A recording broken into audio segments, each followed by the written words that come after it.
Aurelio Visquez signed the bill of sale without looking at the notary. His hand trembled, not because of the ridiculous price he was paying, but because he knew that no one in the entire township of Trincheras had wanted that land.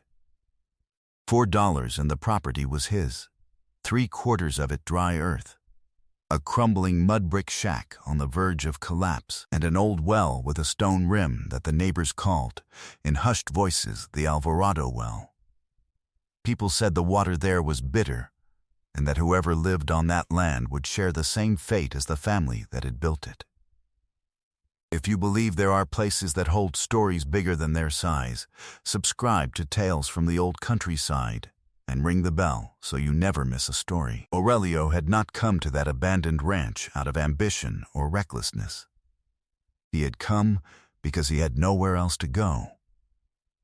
8 months earlier, the brothers of his late wife Remedios had appeared at his door in Caborca with a notary and the faces of men who had already won.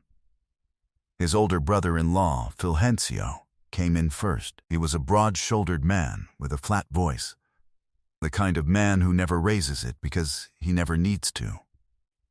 He was carrying a document.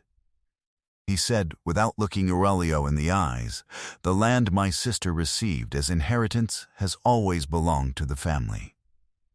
Here is the agreement you signed when you married her. That is why we are asking you to vacate before the end of the month." Aurelio read the document 3 times. It was real. He had signed it himself 11 years before, without fully understanding what it said, because Remedios had told him it was a formality, nothing more. She never knew her brothers would one day use that paper against them. She died of fever 4 years earlier, without living to see what was coming. Aurelio asked, "And the children?" He had 2. Martin, 9 years old, with a cough that had not let up since winter, and Candelita, 7, who had inherited Remedios's light eyes and her habit of going quiet when something hurt her. Fulgencio reviewed the document as though searching for a clause that might spare him from having to answer. He said nothing about the children. He only said, in that same flat voice, "That's what we paid the notary for, isn't it? So that everything is done properly." The younger brother Zen, who until that day Aurelio had believed was the less cruel of the 2, added from the doorway without lifting his eyes, "We're giving you a week's grace." That's what the agreement allows. Not a single neighbor spoke. 3 of them stood watching from their porches. One by one they went inside and closed their doors. The woman across the street, who had been Candelita's godmother at her baptism, bowed her head and slipped inside without a word. Aurelio took a full week to move, not because he didn't know he had to, but because packing the bags meant admitting that 11 years had ended this way, with a piece of paper and 2 men who had never wept for Remedios the way he had. He packed what fit into 2 large bundles, the children's clothes, the griddle, a patched blanket that had belonged to his mother, and that he had carried with him since he was young, because she always said it held warmth longer than any other, and a small wooden box containing papers that Remedios had asked him to keep during the last year of her life, with a single instruction: "Don't open it yet. You'll know when." Aurelio never knew when was, and the box had traveled closed for the same 11 years the marriage had lasted. The 3 of them left beneath the white morning sun at 8 o'clock. Martin was coughing. Candelita held the little wooden box pressed against her chest as though it might take root there. The dirt road that led to the Alvarado property didn't appear on any map Aurelio had been able to find. A muleteer named Constancio, who ran the route between Trincheras and the Pez Ranch twice a week, was the one who had told him about the abandoned land the township had auctioned off to cover back taxes. 12 years without an owner. No one had bid more than Aurelio. No one else wanted the Alvarado bad luck. They arrived at dusk. The sun fell behind the Sierra in that orange color that doesn't last long in Sonora and leaves a sudden chill on the skin. The shack's roof was half gone. The south side beams had caved inward, but the north side held. The walls were thick adobe and still standing. In the yard, between the road dust and a crooked row of agave plants that no one had ever planted with any order, stood the well. The stone rim was carved with care, more carefully tended than anything else on that property. Someone, in some distant time, had put real work and real patience into that well. Aurelio leaned over the rim. The darkness was deep. It took a moment before he heard the sound. Water. Not much, but water. And the echo of water against wet stone. That first night, the three of them slept pressed against the wall that was still standing, the patched blanket over the two children, the October cold seeping through the cracks in the adobe. Martin coughed until the early hours. Candelita put her hand on his chest the way she always did, a gesture no one had taught her, one that Aurelio watched without ever quite being able to name it. What he did not yet know was that that well held something the Alvarado family had known, and that the owners who followed had never had the patience to confirm. He would understand much later. That first night he only noticed that the water he drew up with the old bucket hanging from a nail didn't taste bitter. It tasted of minerals, of deep earth. But not bitter. The first days on the Alvarado property were days of hard work and a silence that was not sad but necessary. The silence of someone occupied with something that matters. Aurelio started with the roof. He cut mesquite branches from the nearby scrubland with the pocket knife he always carried, tied them with rope to the beams that were still sound, and filled the gaps with mud mixed with straw from the flat land. It wasn't even. It wasn't pretty either. But it held. And that was what was needed. Martin insisted on helping even though every effort pulled a cough out of him, and Aurelio quickly learned to give him light tasks without making it seem like he was pushing him aside, holding the branch while he tied the knot, passing the small stones for the corners, counting out loud the rows of adobe that still needed patching. The boy did it with the seriousness of a grown laborer, measuring each thing carefully, without complaint. Candelita, meanwhile, swept the yard with an old broom they found hanging from a nail beside the shack's door. She swept the same square of earth 3 times in a row, as though she could take years off the place through sheer repetition and sheer will. On the 4th day Constancio the muleteer arrived, with his roan mule and a load Aurelio had not expected. He set on the well's stone rim a bag of beans, 4 eggs wrapped in a piece of cloth, a wedge of goat cheese, and a clay pot with a clay lid. He said, without making it seem like much, "My wife sent this. She says when there are children in the house you have to start with something warm." He didn't wait for an answer or a thank you. He climbed back onto the roan mule and continued down the trail, raising a low cloud of road dust behind him. That night, Aurelio made pot coffee in the clay jug and cooked the beans on the griddle over a fire of wood he had gathered from the flatlands. The 3 of them ate in silence, sitting in the yard beneath the thick stars of October. Martin asked for a second serving, which was a good sign. Candelita took the small wooden box and put it on her knees while she ate, not opening it, just keeping it there, as though the weight of it settled her. The patched blanket hung that night from the north side beam, open like a flag without a symbol. With the passing days, a routine took shape that no one had agreed on, but everyone followed. Aurelio drew water from the well at dawn, 2 buckets for cooking and 1 for the animals. The animals arrived in the 2nd week. Constancio brought a thin goat, saying she was from a litter the Pez Ranch didn't want and wasn't worth feeding for nothing, and that if Aurelio would take her she'd be the children's. Martin named the goat that same afternoon, Noche. Night. He didn't explain why. Candelita accepted the name without argument. The way you accept something you recognize was already true. The goat Noche was small, suspicious, and took 5 days before she let Martin scratch behind her ears. But she gave enough warm milk each morning to fill 2 cups, and that warm milk was the first thing Martin drank before the day's work began. By the 3rd week, the cough had eased, not gone, but eased. Aurelio noticed and kept it to himself without saying it aloud, because naming it too soon felt like tempting something.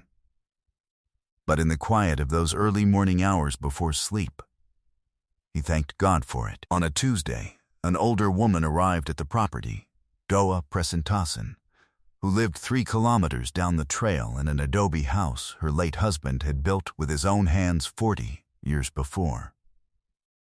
She brought a basket of freshly made tortillas, still warm and wrapped in an apron, and a sprig of holy leaf herb tied with thin cord. She set them on the well's stone rim as though that were the natural place to put things, and said, "For the boy who coughs. You boil it with raw sugar and give it to him before sleep, warm in a clay cup." The Alvarados used it for the youngest brother's son when his lungs were bad. Then she stood a moment looking at the well with an expression that wasn't nostalgia, but something closer to recognition. She said, more to herself than to Aurelio, they never knew what they had here, those people. Too much hurry to leave, and too little patience to stay. Aurelio looked at her. He wanted to ask what she meant. Doa Presentasen had already picked up her basket and was walking back down the trail. The small wooden box stayed closed on Candelita's sleeping mat. There was a Wednesday when a rumor reached them from Trincheras through Constancio that Remedios's brothers, Fulgencio and Zen, had been asking around town where Aurelio had gone with the children. Not out of concern, with the voice of someone confirming that a matter had been settled and wasn't going to become a problem again. Constancio said it plainly, sitting on the well stone rim with a cup of coffee. They asked around, and that was it. Doesn't look like they planned to come. Aurelio nodded. Something moved inside him that was neither fear nor resentment. It was closer to a slow decision, not to go back, to stay.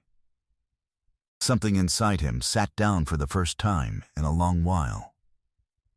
One afternoon that same month, Candelita sat alone beside the well with the wooden box on her knees. She looked at it for a long time, as though waiting for it to say something. Then, she looked at her father, who was repairing the goat's pen 15 steps away.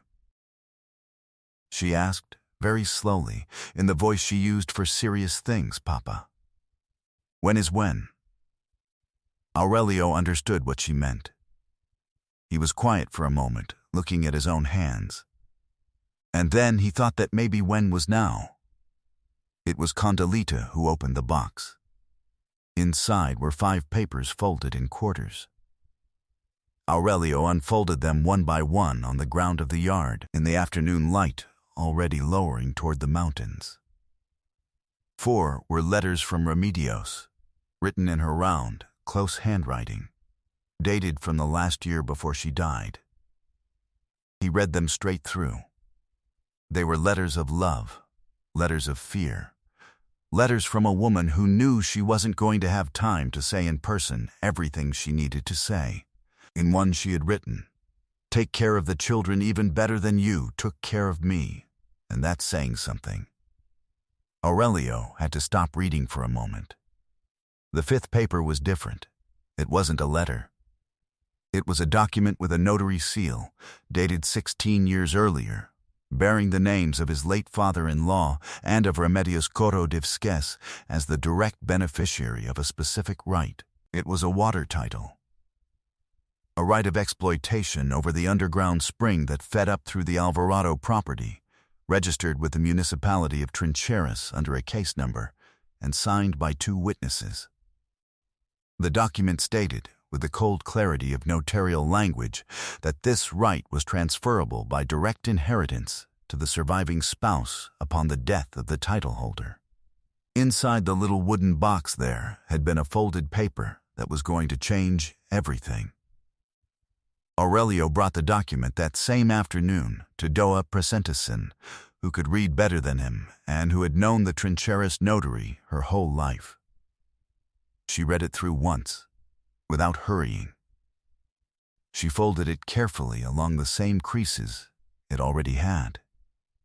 She handed it back. "Then," she said, without raising her voice, looking out toward the mountain, "this is worth more than the land, Aurelio.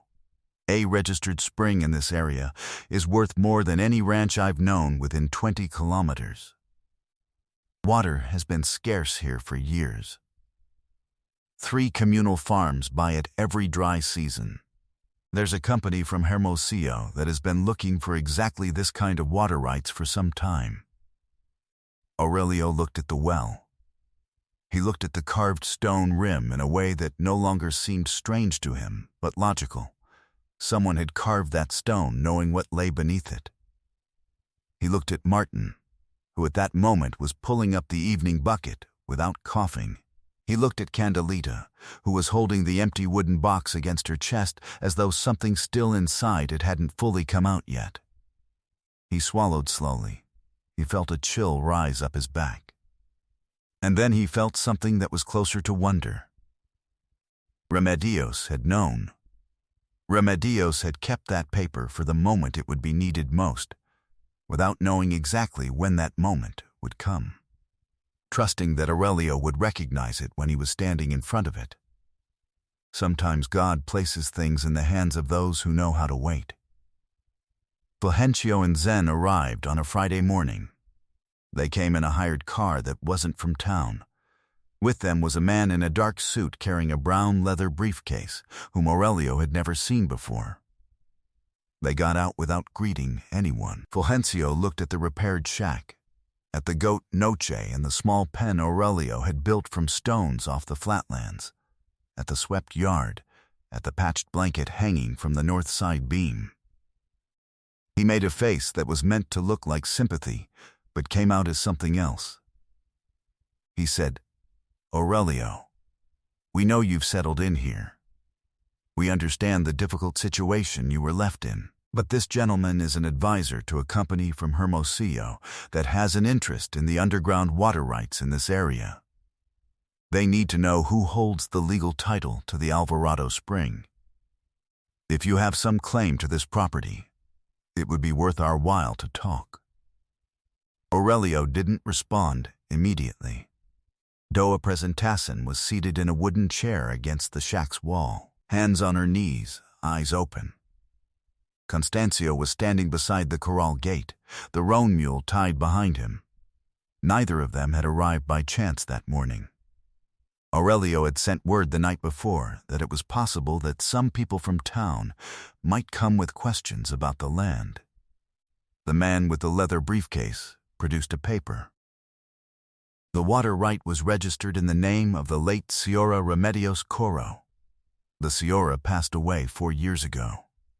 The company would like to know whether a valid inheritance occurred, or whether the right is technically in dispute, in which case there might be a possibility of a direct resolution through the municipality. Zen added, from the side, in the voice of someone doing a favor, "In your situation, with the children and everything, signing a transfer of the right might be the most practical thing for you.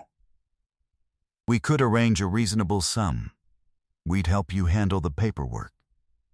Doa Presentason rose from her chair without any hurry. She said, from where she stood, in the clear voice of someone who knows exactly what she is saying, "There is a notarized title with a case number, 2 witnesses listed by full name, and a date 16 years ago that transfers the water right by direct inheritance to the surviving spouse. I saw it myself this week. And anyone can verify it at the registry office of the municipality of Trincheras."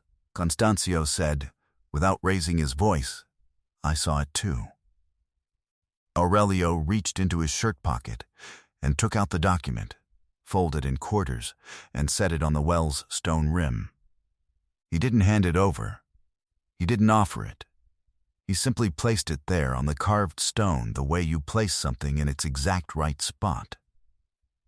He looked at Fulgencio. He said, without hurrying, "I am from where I was loved, sir, and I was loved here. Blood families sometimes fall apart when there is weight to carry, but loyalty stays. And in the end, it is the only thing that weighs anything at all." Fulgencio opened his mouth and closed it again. He looked at the man with the briefcase. The man with the briefcase gathered his papers carefully and put them away without a word.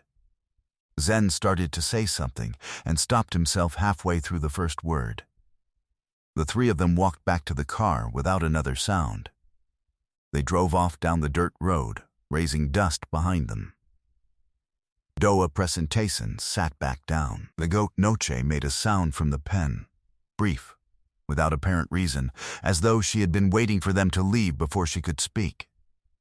Martin let out a short laugh, the first one Aurelio had heard from him since before winter. Candelita picked up the document from the well's rim and folded it back into quarters with her small hands. She put it in the wooden box. She closed it. Aurelio felt a chill rise up his back. And then he felt it leave. By the following spring, the Alvarado well had been appraised by 2 engineers sent by the municipality and by the Hermosillo Company, which in the end reached a legal arrangement with Aurelio, without rush and with clear paperwork. The water right was registered in the name of Aurelio Visquez Coro, surviving spouse, according to public deed. Leasing the spring to one of the neighboring communal farms produced in the first year enough income to repair the shack entirely, add a room of adobe with a window for the children, and buy 3 thin cows that by summer were thin no longer. The yard smelled of firewood smoke and freshly baked bread on Sundays, because Doa Presentason had taught Candelita to bake bread in an old tin pan on the griddle, and Candelita did it with a seriousness that made everyone who saw her want to laugh. The holy leaf herb that Doa Presentason had brought that afternoon had taken root beside the well's rim, and by spring had grown so thick that Martin had to step around it when he drew the bucket. Martin no longer coughed. He ran across the flatlands at a speed that sometimes startled the goat, Noche, who followed him anyway. Constancio came on Fridays, with news from the road, and stayed for coffee.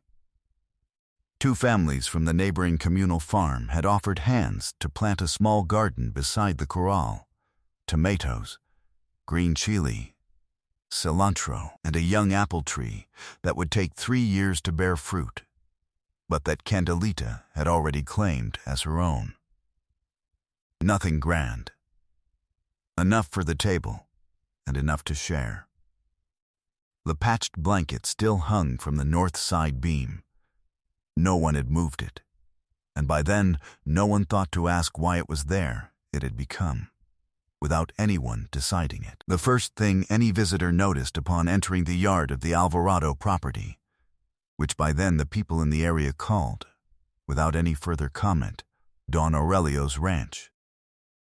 One afternoon that autumn, when the sun fell golden over the mountains and the cows came home on their own from the flatlands, raising a low, quiet cloud of dust, Constancio asked Aurelio if he had ever imagined the property would become what it was now.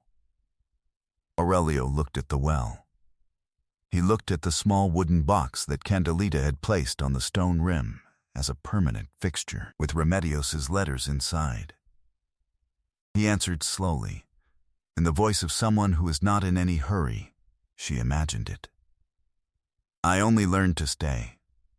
Sometimes that is how the most important things in life arrive, not as a reward for merit, but as an answer to whoever had the patience to remain when everything advised them to go. Have you ever had an unexpected door open when every door you knew had closed? If this story touched something in your heart, leave us your comment below. Tell us what part of Mexico you're from, or wherever you're watching from. Subscribe to the channel if you haven't already, ring the bell so you don't miss any story, and share it with someone who needs to be reminded that there is land waiting for whoever has the patience to stay. Until the next story. Candelita put her hand on the stone rim of the well and said, very softly, as though speaking to the water itself, "We know you now."